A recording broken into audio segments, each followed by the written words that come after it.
When the children of Israel went out of Egypt, they were accompanied by many non-Israelites, among them a young man of striking beauty called Puth.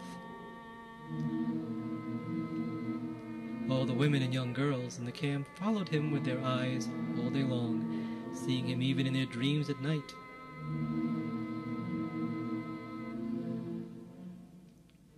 One day, a young girl called Timnah caught sight of him. She was of the house of Gershom from the tribe of Manasseh, and as her eyes rested on him, she blushed and paled in turn, for she had fallen in love with him.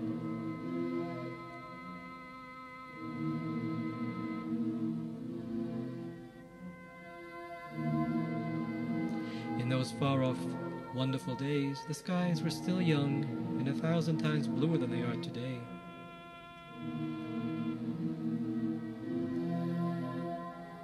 The soil was still fresh and 1,000 times greener than it is today, and love too was 1,000 times stronger than it is today.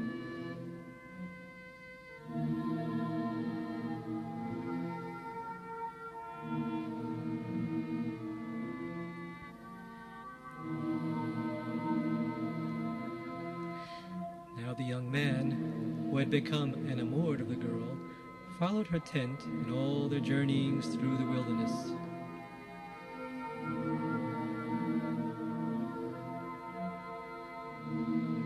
When she journeyed from Ramesses to Sukkot, he followed close behind, though he did not speak one word to her.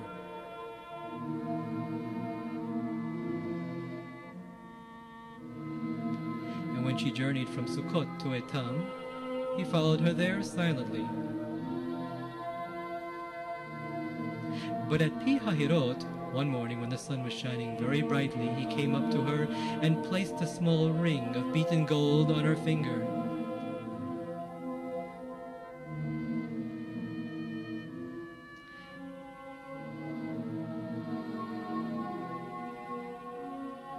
The rays of sun gleamed on the ring and flooded it with a great brilliance, which for a moment lit up the whole encampment. And in that bright light, the youth inclined his head and kissed her ardently and long. The girl returned his kiss, and her large dark eyes grew twice as large.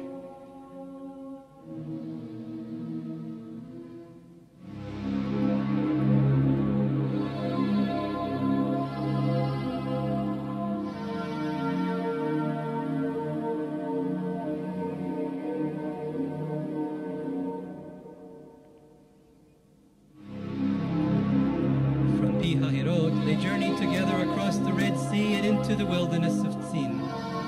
By day the sun beat down cruelly, but they did not feel the scorching heat.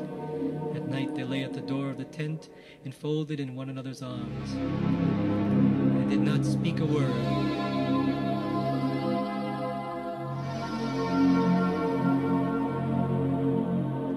They were still encamped in the wilderness of Tzin, when one day the youth disappeared without leaving any trace.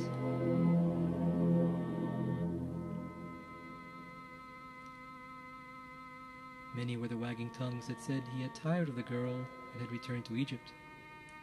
But the girl refused to believe this. Whoever possessed the ring, she knew, could not be heavy of heart, and he who had given this ring would never be false. Some chance event had called him away. He would surely return very soon.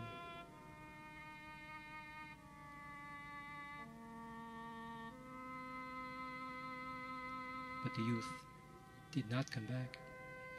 They reached the Sinai desert, and as the days passed, she clutched the ring more tightly, grappling it to her soul, for it had become for her the essence of life, the core of her being.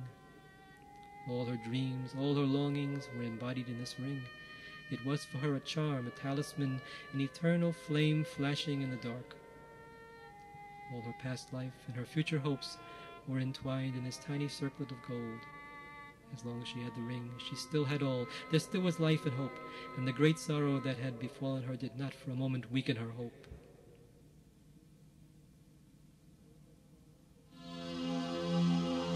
Now in those far-off days, great and wondrous happenings were taking place in the wilderness of Sinai. So engrossed were the people in these happenings that they put aside all their daily affairs and with bated breath awaited the great moment when God would reveal himself to his people. But a few days later, the people grew weary of waiting for a God who did not reveal himself to them, who remained enveloped in the thick mist, and they wished for a God who had some form and shape. The great throng surged around the high priest, clamoring, "Up, make us a God who shall go before us." Wishing to appease them, the high priest said to them, "Tomorrow I shall do so. Let each of you bring an offering of gold, a nose ring, or an earring, or any other ornament, and with this gold I shall make a God." She stood in the doorway, twisting the ring on her finger. No, she would not give up the ring. Anything else, but not the ring.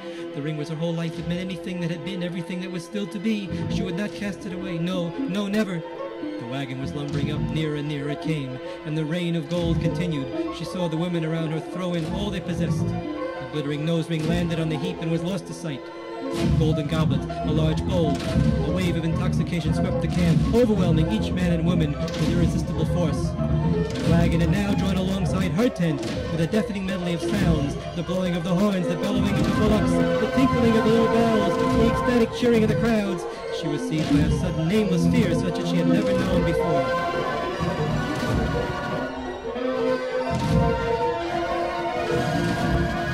Unconsciously she kept sliding the ring up and down her finger, feverishly removing and replacing it. Before she was fully aware of what she had done, the ring had left her finger and had descended in a glittering arc onto the overflowing heap of gold in the wagon. At that moment she felt a terrible wrench in her heart, as if something had been torn away, leaving an aching emptiness. The wagon vanished, the crowds melted away, and the sun dimmed for an eternal moment, and all that remained was darkness. Suddenly the girl knew that her lover would never return to her to the end of her days. A great feast was proclaimed the next day. The high priest took all the gold that he had collected and fashioned it in the fire into a golden calf, which the people worshipped with great joy. Then the people sat down to eat, and there was much feasting, drinking, and merrymaking. Satiated and happy, they rose to dance. The men played flutes and beat drums. The girls and women joined hands and danced in a ring around the golden calf. Suddenly the women stopped dancing and drew back in awe and admiration.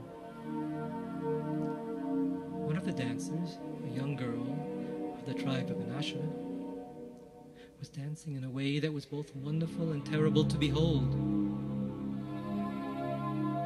unlike any of the others.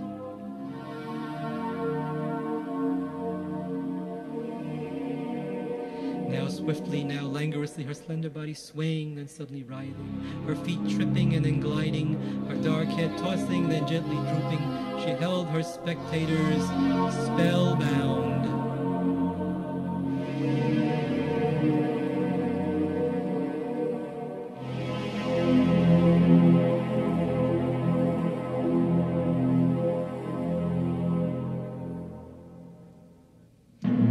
Faster and faster she spun around, her feet hardly touching the ground. One moment she seemed to flash near the sun, the next she was far away.